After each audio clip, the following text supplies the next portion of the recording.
commencement for the graduates of 2021. We're so excited to be able to hold a graduation in person this year, and I appreciate everyone's flexibility in doing this. We are going to start with an invocation from Germany Hall, and then the pledge of Sam Moorhead will lead us in the Pledge of Allegiance. So I will ask everyone to rise and remain standing for the invocation and the pledge. Thank you.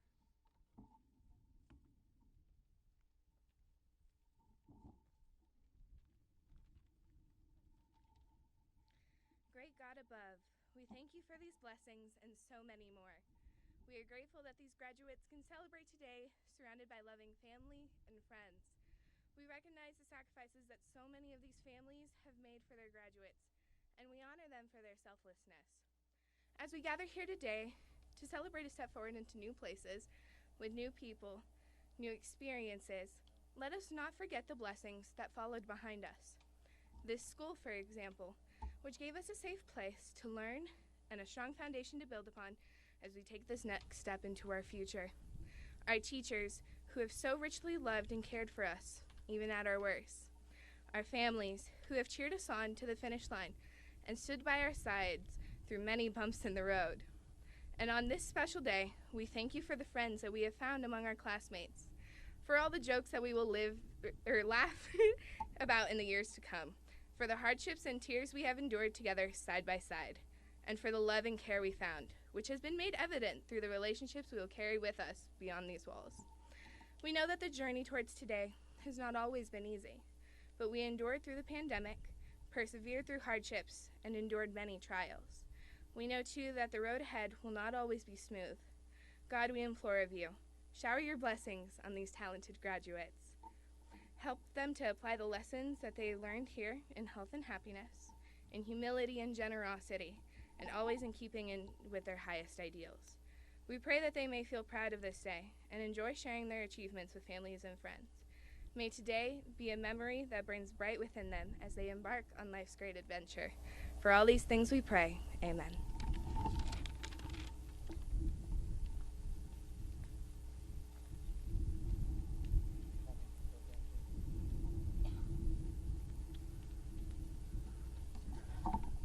Ladies and gentlemen, I'm Sam Moorhead. I'm one of the members of the Gila County Board, and I'd like to gently remind all of the veterans in the audience that a change in the flag law has made it legal and encouraged for honors to the nations. Veterans can render a hand salute, either covered or uncovered. Please join me in the saying of our Pledge of Allegiance. I pledge allegiance to the flag of the United States of America and to the republic for which it stands, one nation, under God, indivisible, with liberty and justice for all. Thank you.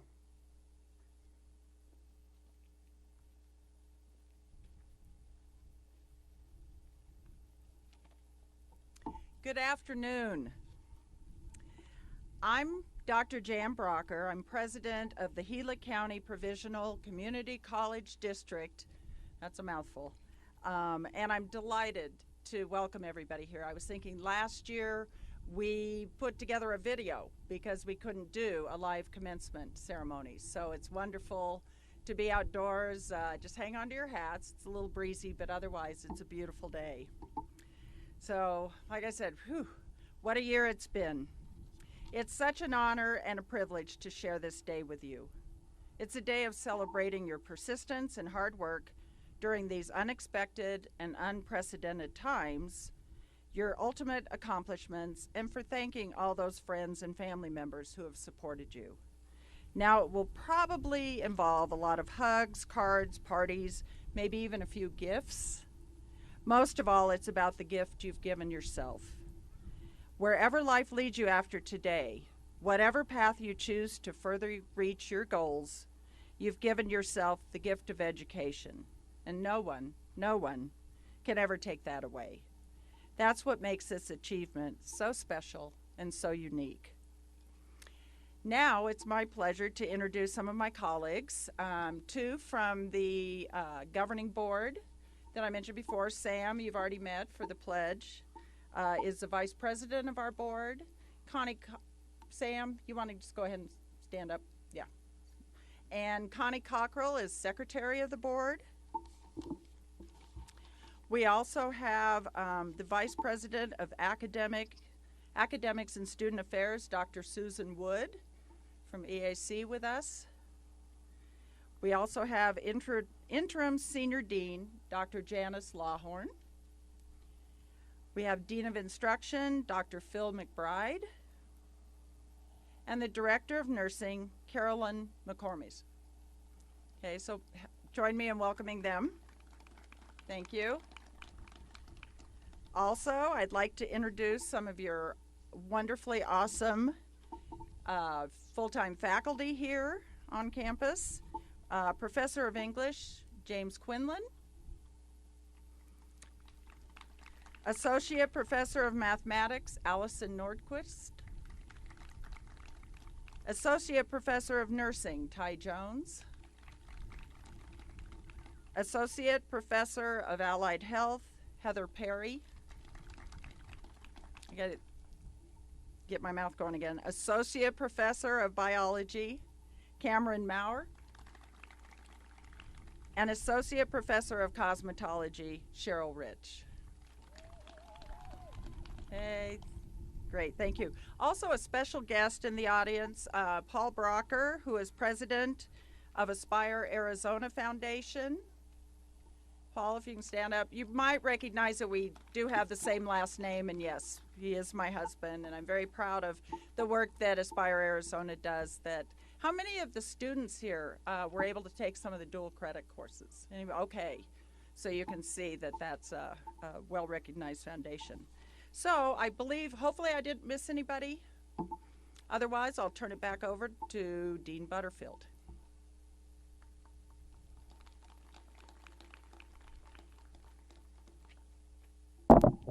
Thank you, Dr. Brocker.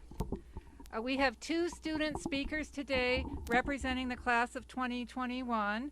Paige Creasy will begin, and she will be followed. And she will be followed by Bessie Jean Watson.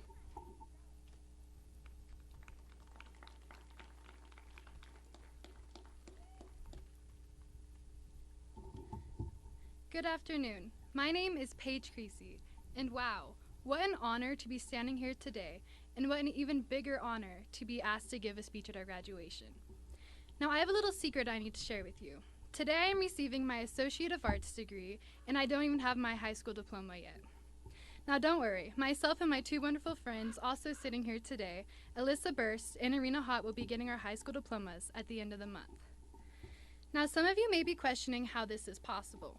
Well, it was a lot of hard work and determination that contributed to this. But I would be remiss if I didn't mention this great program through Payson High School and Gila Community College, with the ability to take dual enrollment courses, meaning we get high school credits while taking college classes. This program should be taken advantage of for all that are eligible and are ready for a challenge. Now, I have another little secret for you. This has cost me and my family nothing. Thanks to the Aspire Foundation, they pay for the tuition to make this possible. This foundation understands the value of education, and they give the students a head start to pursue a higher education.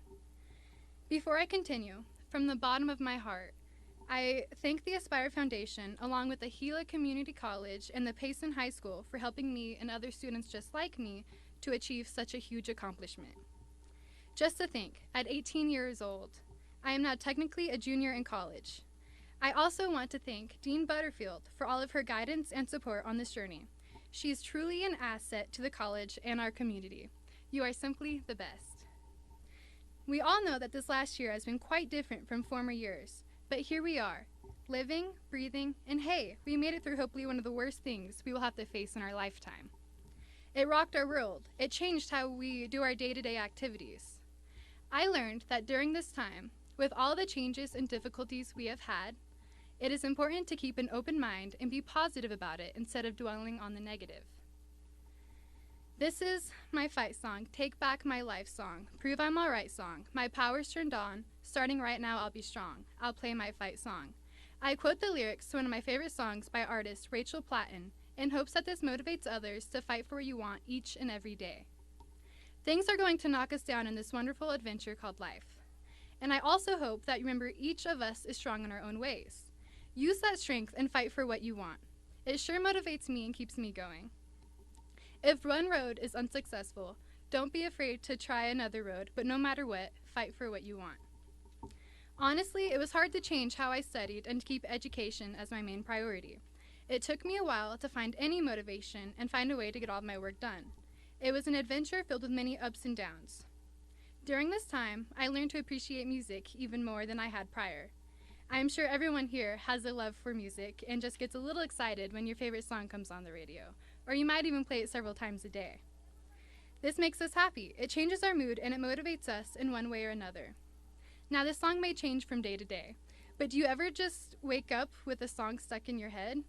It is a strange occurrence when I don't wake up with one. The song this morning was, It's my life. It's now or never. I ain't gonna live forever. I just wanna live while I'm alive. The words from Bon Jovi is a perfect song for each and every one of us sitting here today, whether it be a graduate or a family member. It's your life. Celebrate today and each and every day for even the littlest of accomplishments. Take chances and learn from your mistakes and live like there is no tomorrow. Standing in the Hall of Fame and the world's gonna know your name, 'cause you burn with the brightest flame. This is another song that tends to brighten my day. It's Hall of Fame by The Script. When looking back into how much work I had to put into my education, and I'm sure all of you have as well, this song pops into my head. No matter who you are or what you pursue, as long as you always fight for something you want, you will leave a mark on this world. Just having the chance to pursue myself in education in the beginning of any career, I know that all of us will make an impact in our own unique ways. So never give up and always burn the brightest. I cross my heart and promise to give you all that I've got to give and make all of your dreams come true. Now, I know this is a love song, but I just couldn't finish today without a little George Strait. Those of you that know me know that country music is my favorite genre, but what is life without a little diversity? I do promise to give my all for the life ahead and make all of my dreams come true. And I wish dreams come true for every one of you here today. But remember, dreams are always changing. Listen to your heart. You have probably noticed by now, music plays an important role in my life and in many others. I leave you with one final song, but don't worry, I will save your ears from my inability to carry a tune. It's one of my favorites by Journey and my personal motto, don't stop believing. Now, I bet that song will be stuck in your head for the rest of the night. Thank you and congratulations to all of my fellow graduates. The best is yet to come.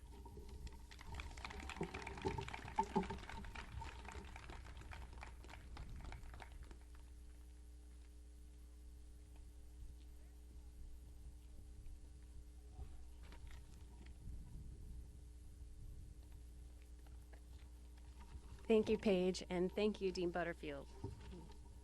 And welcome, family and friends, to the commencement celebration again of Eastern Arizona Class of 2021.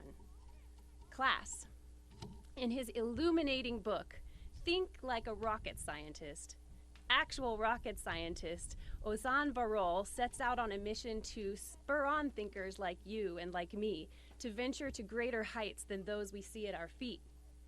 These are heights that most would assert only years of careful calculations and certain pathways could take us to. But even rocket scientist Varol attests absolute certainty is a mirage. In life, he says, we're required to base our opinions on imperfect information and make a call with sketchy data. He recalls a question Cornell professor Steve Squires posed when he joined him on a team to send the first rover to Mars. How can you know what you're doing when no one else has done it before? Fellow graduates, if you or I had postponed this endeavor until the pieces of our educational goals were laid out in front of us with perfect clarity, until we had perfect information about what today, this moment that we share, would look like, we might never have arrived here. Perhaps someone else, willing to walk hand in hand with uncertainty, would be sitting in the seat that you occupy now. 13th century Persian poet Rumi writes, "The path won't appear until you start walking." Rumi goes on to bolster our confidence to start walking with the reminder that you and I are the universe in ecstatic motion. David Gusick, scholar of ancient Hebrew texts, reflects on the dark and uncertain path before a man as he walks forward in his life, as depicted by the psalmist. Psalm 119, verse 105 reads, "Your word is a lamp to my feet and a light to my path," suggesting that any way forward begins in darkness. So consider now that you started walking, enrolling in classes and reading class textbooks, even though you might have had no idea what degree would be bestowed upon you today. You started walking when you picked up a supplemental required text on the subject of the death penalty chamber in America, or special education variations, not knowing where you might make waves in the spheres of criminal justice or the education system one day. Dean Butterfield, you started walking in search of your purpose, even though you might have had no idea that one day you would be helping others to find theirs. Class, continue walking, even if the path is not clear. Continue walking, even though there will be those who assert you deserve a break. Continue walking because you can learn to walk sideways if opportunities to aspire to seem just out of your immediate reach. Continue walking, and as you become accustomed to the rocks and the bends in the path before you, recognize your fear of the unknown or dimly lit places in life disappearing. Continue walking because Newton's first law is there to confirm objects in motion are likely to stay in motion, and if you can get going, you can surely keep going. Continue walking because astronaut Neil Armstrong can testify to small steps eventually becoming giant leaps. Continue walking, and if it helps, bring your big sister with you for the shove. Continue walking because today is your reminder you can do hard things and easy was never an option. Continue walking because rocket scientist Ozan Varol reminds us it's the only way forward.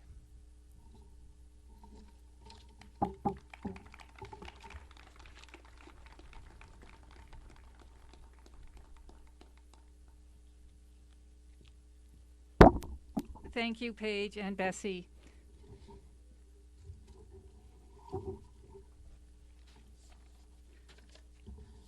Our faculty speaker this evening is Jim Quinlan. Jim began teaching for Eastern Arizona College in 2003 and began full-time in 2006. This year marks Jim's 45th year of teaching. Yes, that deserves a hand. Prior to working for EAC, Jim taught high school English and was boys varsity basketball coach and swim coach. Jim holds a bachelor's degree in English from Gonzaga University and a master's in education leadership from NAU. Please join me in welcoming Jim Quinlan.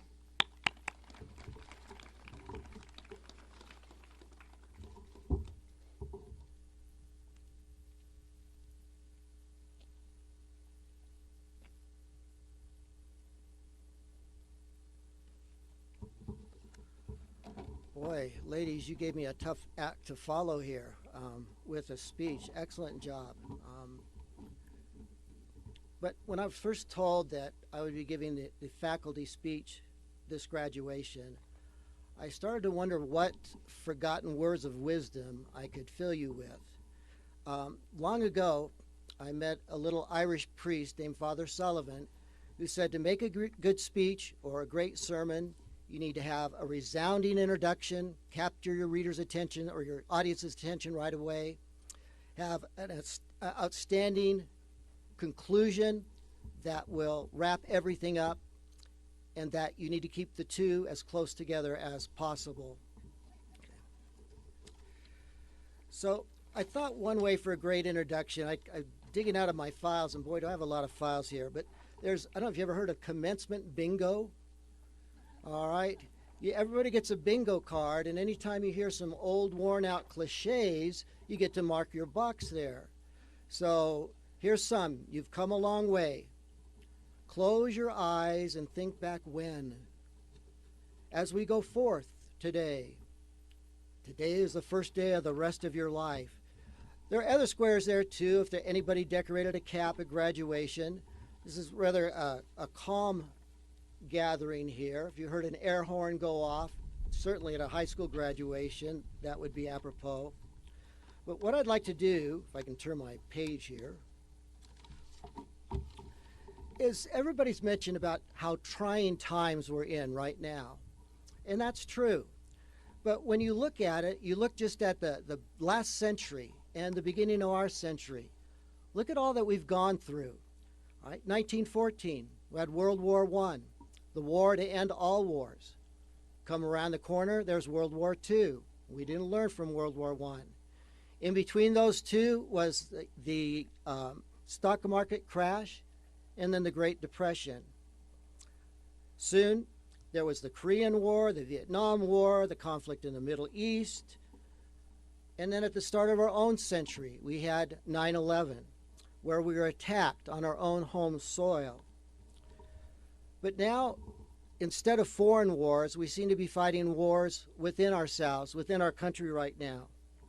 We've had the Me Too movement, Black Lives Matter, cancel culture, and then they had the audacity to take on Mr. Potato Head and Dr. Seuss. That's going a little too far. Okay. But what I'd like to do is I want to share just some words of wisdom here, kind of more on a serious side, from two very polar opposite people. One was a comedian, George Carlin. He used to go on university tours as a comedian. He'd draw large college fans, at times very sacrilegious, at other times profane. Okay. And then the other one I want to share with you is a guy by the name of Billy Graham, a preacher. And I want you just to note how similar their ideas are. All right, this is George Carlin right after 9/11. He says, the paradox of our time in history is that we have taller buildings but shorter tempers, wider freeways but narrower viewpoints. We spend more but have less. We buy more but enjoy less. We have bigger houses and smaller families. We have conveniences but less time. We have more degrees and less sense, more knowledge, and yet more problems, more medicine, but less wellness. It says we drink too much, we eat too much, we spend too much, we talk too much, we drive too fast, we get too angry, we stay up too late. It says we've multiplied our possessions but reduced our values. It says we've been all the way to the moon and back but can't cross the street to greet a new neighbor. We've conquered outer space but not inner space. We've done larger things but not better things. We've cleaned up the air but polluted our souls. We've conquered the atom but not our prejudice. Anyway, he just goes on to conclude to remember to spend time with your loved ones, tell them that you love them, and they might not always be there for you to do that. So those are some pretty profound words by a guy who made his living as a comedian. All right. Next, I want to share just Billy Graham. And he said a prayer. I don't know if many of you are old enough to remember, or it's Paul Harvey and the rest of the story. And Billy Graham opened his program up with this prayer. And it just says here, this man sure had a good view of what's happening to our country. It says, Heavenly Father, we come before you today to ask for forgiveness and to seek your direction and guidance. We know your words say, woe to those who call evil good, but that's exactly what we've done. We have lost our spiritual equilibrium and reversed our values. We have exploited the poor and called it lottery. We have rewarded laziness and call it welfare. We have killed our unborn and called it choice. We have shot abortionists and called it justifiable. We have neglected to discipline our children and call it building self-esteem. We have abused power and called it politics. We have coveted our neighbor's possessions and called it ambitions. Ironically, that prayer, Paul Harvey got the most phone calls in regards to that prayer of Billy Graham. I mean, Harvey had a very large listening audience too. But quickly, to the conclusion here. I thought at the speech I could maybe plagiarize good old Tom Paine. You know, Tom Paine wrote Common Sense, but he opened a speech or a pamphlet of his that says, "These are times that try men's souls." Well, these are times that try our souls. Today, every generation faces challenges. They're not going to be over. You don't reach a certain point in time and not have those challenges. But what do we do? I already got into education because I believe that for our country to be safe and strong, we needed to have an educated population. Because if we didn't, even teaching freshmen English at high school, somebody bigger, stronger, and smarter would take away what we have, and nobody could get it back for us. It'd be too late. So graduates, I commend you for pursuing your education. I hope you continue to do that. Okay. As for war, I kind of remember a witty saying, war doesn't determine who is right, but only who is left. Okay. I got to share on a happier note here. I got into education a long time ago, and I've always taught secondary ed or at the college. Never wanted to be a kindergarten teacher, and here's one of the reasons why. It was a kindergarten teacher's birthday, and students decide that they would buy their teacher a present. So the first student's parents owned a flower shop and gave her a present. She held it and said, "I guess it's flowers." And the little boy said, "How did you know?" Well, the second student, whose parents owned a candy store, gave her a present, and she held it, said, "I guess it's candy." "How did you know?" Well, the third little student, her parents owned a bottle shop, and they gave her a box that was leaking. The teacher touched the liquid with her finger and tasted it. Is this wine?" she said. "No," said the little girl. She tasted it again. "Is it champagne?" "No," said the little girl. "It's a puppy." So, with that, graduates, congratulations. Thank you for letting me be a part of your lives. And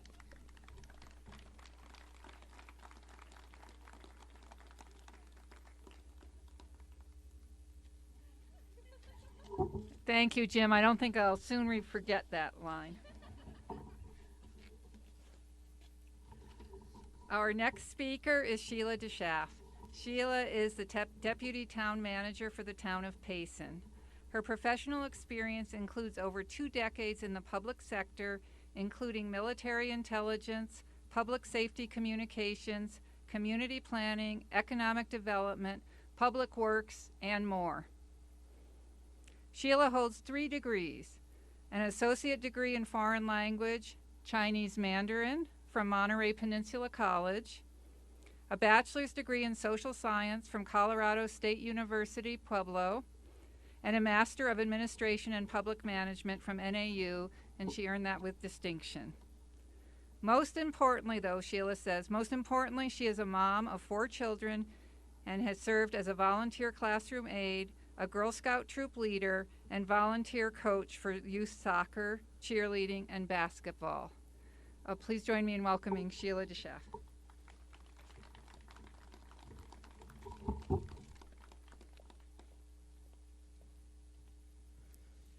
Thank you, Dean Butterfield, and thank you, Professor Quinlan. That's going to be a hard act to follow. First, let me say I'm just honored to be here. This is wonderful to be part of this special day. Professionally, I've had the opportunity to work with Gila Community College as one of Payson's key community and economic development partners. The college plays a vital role in training our local workforce and providing planning and technical assistance to Payson's businesses. I'm also proud because I know some of the graduates here personally. So thank you to Gila Community College for having me. I want to share a message about the meaning of standing out, the importance of being a standout. Dictionary.com, what would we have without the internet, says standout can be a noun or an adjective. As a noun, something or someone, as a person, performance, etc., remarkably superior to others. Evans was a standout in the mixed doubles. Someone who is conspicuous in an area because of his or her refusal to conform with the actions, opinions, desires of the majority. Or an adjective, outstanding, superior. I'm going to share a funny little parenting story that's seemingly insignificant, so I'm probably going to get in trouble because I didn't know this was being recorded. My youngest daughter came home from school the other day. She asked, "Mom, will you buy me some ripped skinny jeans?" I said, "Well, your birthday's coming up. How about you share with me what you like and I'll buy you a pair for your birthday?" She said, "No, that's not soon enough." And her birthday was about 2 months away at that point. She said she needed them for school. She'd outgrown all of her other pants. Maybe that's true. I wouldn't be able to tell from looking at the mountain of laundry in her room what's what. Anyway, it's summertime, I told her. Aren't you going to be wearing shorts? Now, it's important to note, my youngest daughter is in the 8th grade. Many of you, even though you may have tried to block some of those memories from middle school, you know this conversation turned into something more than just, I need a new pair of jeans, right? You know now this has become something to the effect of, "But Mom, please, somebody teased me about my bootcut jeans. The mean girl in my biology class, she has like 7 pairs of ripped jeans, and her hair's made of gold. That dreamy boy from 5th hour said hi to me. You never buy me anything." Screaming, tears, stomping across the floor.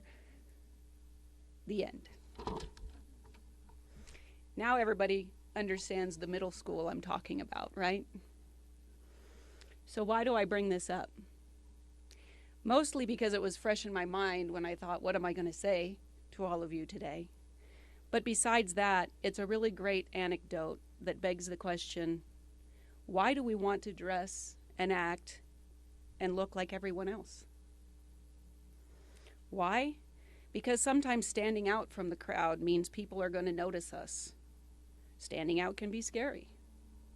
Standing out means, uh-oh, if I screw this up, everyone is going to notice.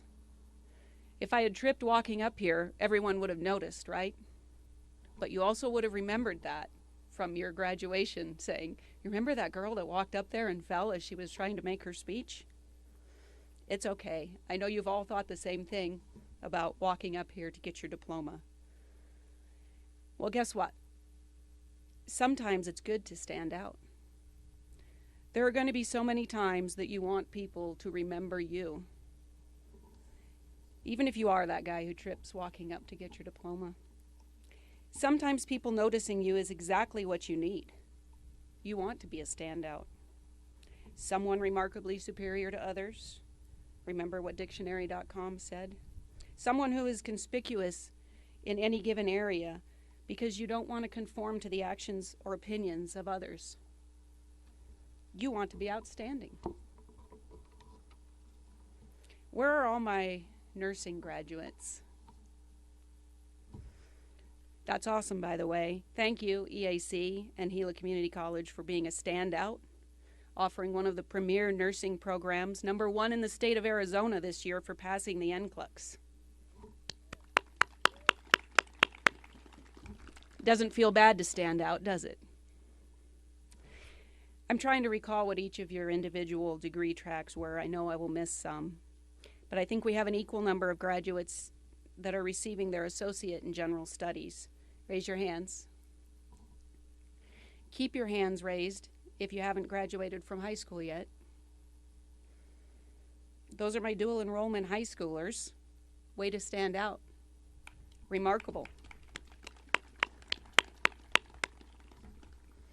That also deserves all of us giving a big thank you to the College Board, to the Friends of Gila Community College, to Aspire Arizona, MHA Foundation, and a thanks to our awesome giving community for the support that they provide to make that possible for our graduates.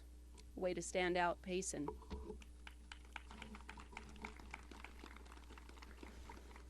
We have a graduate pursuing a career in education. Just one, I think, tonight.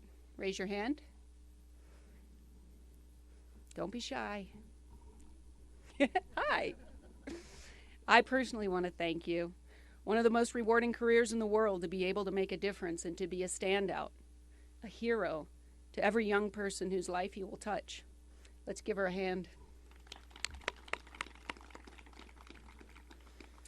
I know that every single one of you will be moving on either to university, using your new credentials to start a career or advance your career.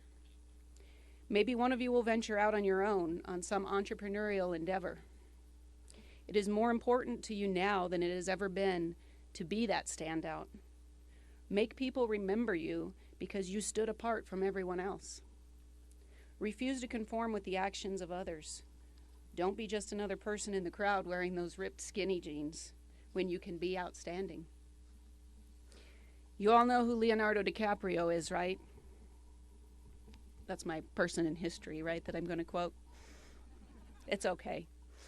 He starred in What's Eating Gilbert Grape, Titanic, my personal favorite, The Revenant, The Wolf of Wall Street, The Great Gatsby, many more. About 20 years ago, he won his first Oscar. In a recent interview with the Screen Actors Guild Foundation, he talks about how he found success as an actor. He said, "I never felt like I was part of the Hollywood system. I felt like I was the weird outsider." They probably didn't sell ripped jeans in Beverly Hills at that time. It may have had something to do with it. But he attributes his success to the school that accepted him, to his mother that took the time to listen to him when he was 10 or 11 years old, who supported him when he said, "This is who I am. This is what I want to do. This is my passion." His dream took a lot of work.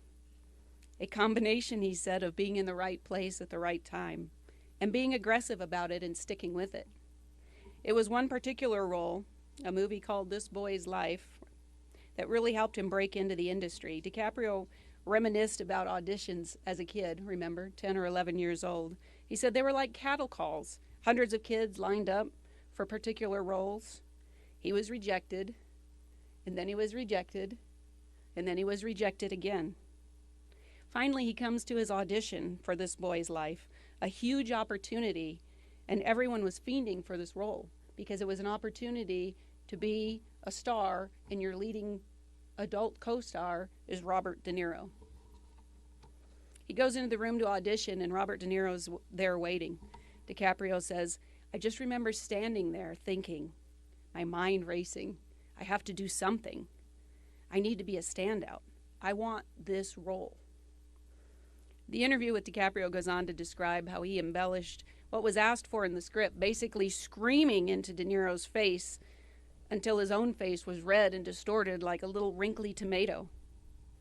The audition was an abuse scene. The movie itself is a story about the relationship between a rebellious 1950s teenager, played by DiCaprio, and his abusive stepfather, played by De Niro. After his little ad-lib, his standout moment, he recalls, "I did this, and everyone started laughing." The producer, the other actors, even De Niro, they all laughed at him. His acting and his audition during an abuse scene, and they laughed. He recounts that moment being sheer horror. He said, "I just sat there completely frozen thinking, I just screwed this whole thing up." Well, he got the call back. DiCaprio went on to get the role, obviously, and he won Most Promising Actor for co-starring with then two-time Oscar-winning Robert De Niro. Now, almost 20 years and 4 Oscars later, he recounts this critical moment in his life when all he wanted to do was stand out. Don't fear being laughed at. Stand confidently and be your unique you. Thank you, parents, families, friends of our graduates. Rarely can anyone achieve greatness or be a standout without the love, guidance, and support of those who are closest to them. Congratulations, graduates. Best of luck to each and every unique you. Thank you.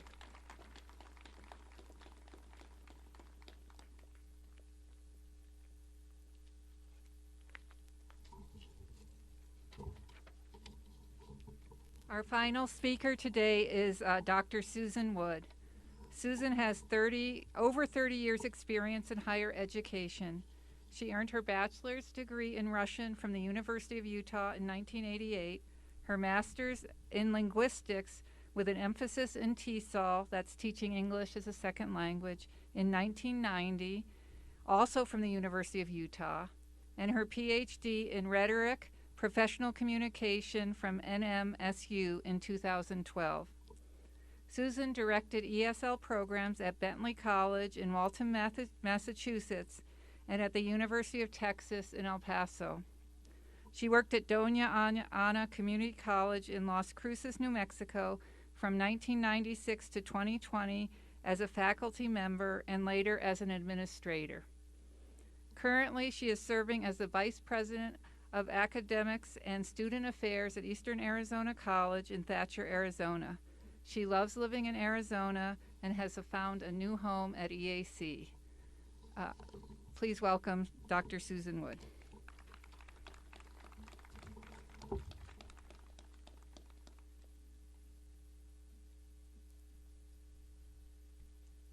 Thank you, Dean Butterfield. What a wonderful commencement this has been. Bessie and Paige, your remarks were remarkable. Public speaking is not for the faint of heart, and you did a fabulous job. Jim, I'm nervous now that I might say something that's on your bingo card. I went through it in my head and thought, no cliches, of course not. And Sheila, I think that you've inspired all of us, not just the graduates, to be standouts. Thank you. I love commencement ceremonies. In fact, I love ceremonies in general. Any ceremony inspires a thoughtful person to reflect on the future, on the past, on the present. Think about a wedding ceremony. It's a time to reflect on childhood, past relationships, what you're leaving behind, and what you have moving forward with a new partner. Commencement ceremony is also a time to reflect. It's a time to reflect on events leading up to this moment. What have you been through? What are the obstacles you've overcome? What are the successes that you've earned? And then there's the excitement of the event itself. All of you wonderful family and friends coming to celebrate with these fabulous graduates. And then there's the dream, what lies ahead. So to commence is to begin to start something new. What are you starting today? What are your dreams after graduation? We know what's ending. It's the end of classes, of doing homework, of writing papers, of taking tests, and lastly, of Zooming into lectures. Yay, no more Zooming. So thank goodness for ends, but what's next? Well, I've graduated a number of times, and each time the next action has been to start something new, to learn something new. The first degree I earned, I immediately started on my next degree. So it didn't really seem like a new beginning until I started and realized, oh, this is going to be a little harder. After the next two, I started new jobs. And that's a learning curve. If you've started a new job, you know that you go into it and you think, all right, I'm just going to take the first however long it takes to learn what it is that I don't know. Well, I love any new challenge, so I love new beginnings. It's an opportunity to expand, to grow, to learn. I love to start new things. In my experience, it's almost impossible to start something new without learning something new. What does tomorrow look like for you?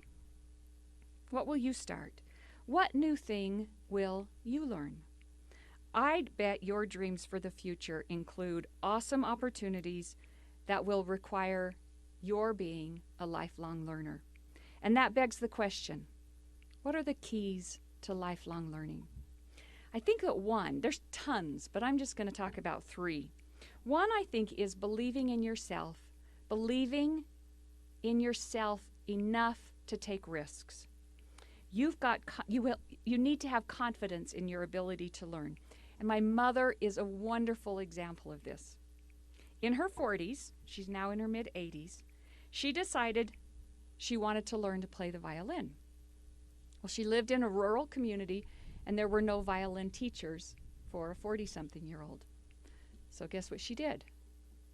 She joined the middle school orchestra. That takes some guts. And it was to the horror of two of my siblings who were still in middle school. Because every afternoon, my mother walked down the halls of that middle school to sit herself in that orchestra class and learn to play the violin. Pretty cool. What an example of having confidence that she could learn, and she was going to take the risk, not only of looking a little, she was a standout, Sheila, but she also risked the furor of my siblings. Another important key to lifelong learning is holding yourself accountable and choosing your response to outside stimuli. Choose not to blame others, but to accept responsibility for your learning. Nobody can say, it doesn't make sense to say, no, I didn't have that opportunity because of X, Y, and Z. Take responsibility for your own learning. Viktor Frankl, a writer and Holocaust survivor, wrote, "Everything can be taken from a man but one thing, the last of human freedoms, to choose one's attitude in any given set of circumstances, to choose one's own way." He survived the concentration camps because he chose how to respond inside his head to circumstances that were beyond his control. What will you choose to do to keep learning? To have the career you want? Will you take responsibility for your actions and your response to others' actions? The last key to lifelong learning I will speak to is to challenge your own thinking, your own conclusions, and accept and even welcome being wrong and having to change. Adam Grant, a psychologist, a professor, and a writer, says that to think again means thinking like a scientist instead of like a politician or a preacher, which is how most of us think. In his most recent book, he tells the story of a crew of 15 firefighters, 11 of whom died in a Montana wildfire in 1949. Keep that year in your mind. We're talking 1949. One of the survivors was named Wagner Dodge, and he was the foreman of the crew, and he was willing to think like a scientist. He was willing to rethink some of the traditional ways of fighting fires, and in doing so, save his own life and contribute to the body of knowledge that governs how to fight fires. Dodge and his crew had been fighting a particular fire in the mountains of Montana for hours and had not made any progress. In fact, they had lost ground. He could see that they were in trouble. The fire was moving at an incredibly fast speed. It was burning at the rate of 2 football fields in 2 minutes. So just picture 2 football fields and a fire going so fast that it burns those 2 football fields in 2 minutes. Dodge and his crew needed to decide between fight and flight. At 5:45 in the evening, Dodge decided it was time for flight, to turn tail and run back up the slope that they had just descended. Safety was in sight, but they were going uphill. Partway up the hill, Dodge realized they were not going to outrun this fire. It would overtake them before they got to safety. So instead of trying to outrun the fire, Grant writes, he stopped and bent over. He took out a matchbook, started lighting matches, and threw them into the grass. The crew thought he was crazy. Remember, this is 1949. They hadn't yet learned or been trained in the firefighting techniques that we use today. His crew, unfortunately, did not follow his example, his lead. They just kept right on running. They did not rethink their training. In their training, they were taught to always, always keep hold of their tools and their backpack. So not only are they trying to outrun a fire, but they're doing it with their shovel, their picks, their axes, and 20-pound packs. They did not drop their 20-pound packs. Only 3 were able to outrun that fire. Dodge, on the other hand, built a fire escape, and we're familiar with those now. A strategy at that point that had never been tried before. He thought again. He thought like a scientist. Quote, by burning the grass ahead of him, he cleared the area of fuel for the wildfire to feed on. He then poured water from his canteen onto his handkerchief, covered his mouth with it, and lay down in the charred area for the next 15 minutes. As the wildfire raged directly above him, he survived in the oxygen close to the ground. No one had taught Dodge what a fire escape was, the principles behind it. He had to improvise. He had to problem solve. And this was the skill he had learned. And it's the skill that you've all learned. He had to have trust in himself, in his ability to quickly come up with a novel solution. And he trusted that he didn't always have to act like he'd been trained. He needed to rethink some of what he'd been taught. Don't tell your teachers that I've just said that. Grant invites his audience, his readers, to master the art of rethinking, to be better positioned for success at work and happiness in life. That's a pretty audacious argument, that rethinking can help us be successful and happy. But it's an argument I'm convinced of. So in your future, will you have the confidence to take on new challenges? Take responsibility for your choices, your response to other people's choices, and then to rethink current practices that might be holding you back. Well, if what you've accomplished here at Eastern Arizona College is any indication, you've already proven to yourselves and to me that you can do this. You registered for your first college classes a couple years ago, so you must have had confidence in yourselves then. You've demonstrated that you're willing to take responsibility for your own learning. You're here at graduation, right?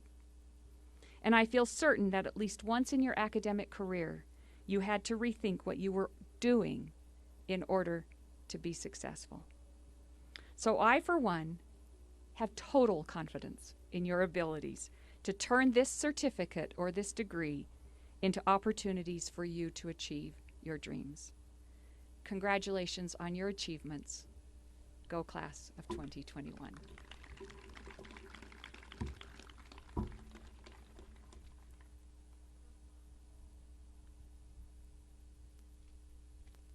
Thank you, Dr. Wood. Now is the moment we've been waiting for, the degree announcements. Allison Nordquist will announce the graduates, so come on up, Allison. And, yes, okay. So, would the students please line up to the right of the stage, and Ann will be directing you. And as the students are lining up, I'd like you to notice that some of the students are wearing a golden sash. This indicates membership in Phi Theta Kappa. Some students are wearing a gold honors cord. This indicates that the student graduated with honors. You'll also see these students noted with an asterisk in the program. So guests, I would like you to feel comfortable. Feel free to come to the center aisle to take pictures as your graduate receives his or her diploma. And we'll just, Jan, if you'll be in front, and we'll just pause for a minute so you can shake hands with the board president and get a photo there. So feel free to come into the aisles as you need to get a good view. No, you read the degree that they got. You read everything on the card. I'll hand you the cards.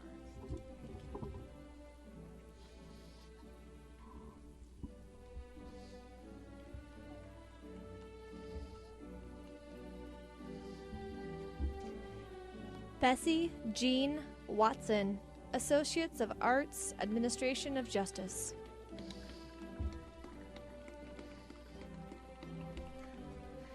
Corinne Page Creasy, Associate of General Studies.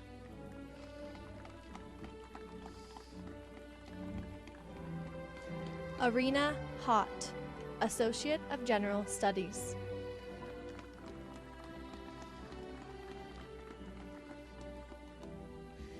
Alyssa Noel Burst, Associate of General Studies.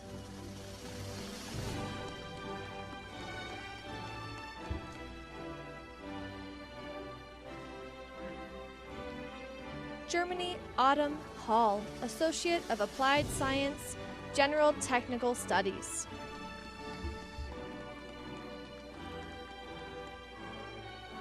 Kayla Marie Brown, Associate of Applied Science, Nursing.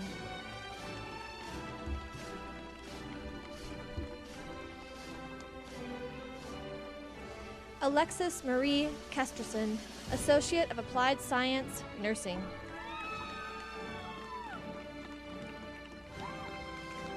Jennifer Skousen McDowell, Associate of Applied Science, Nursing.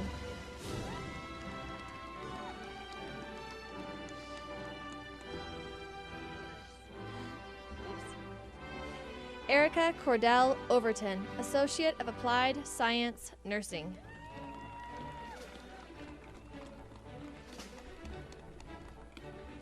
Yamilet Avalos, Associate of Arts, Sociology.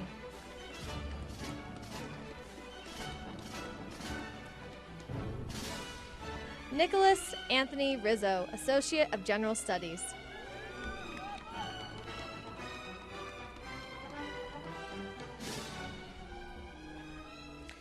Eileen Victoria Saldana, Associate of Applied Science, ECE BAS Track, Associate of General Studies. Merle Bradley Foster, Associate of General Studies.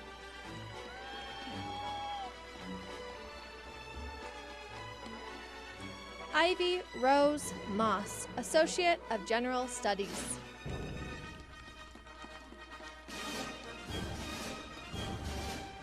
Nicole Hart, Associate of Applied Science, Nursing.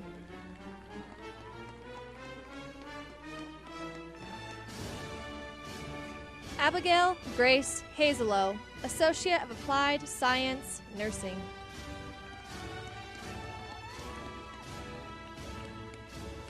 Madeline Kate Goldman, Associate of Applied Science, Nursing.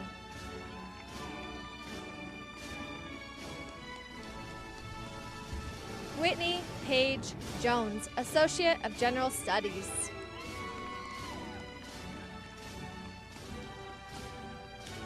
Deidre A. Montijo, Associate of Applied Science, General Technical Studies.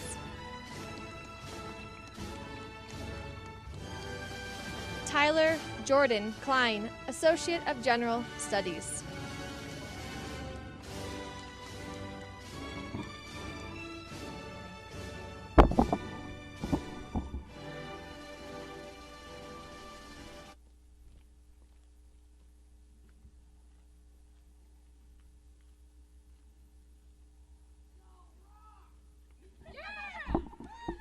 Would the graduates please stand and face the audience? Let's give them all a big round of applause. Oh, we're not going to do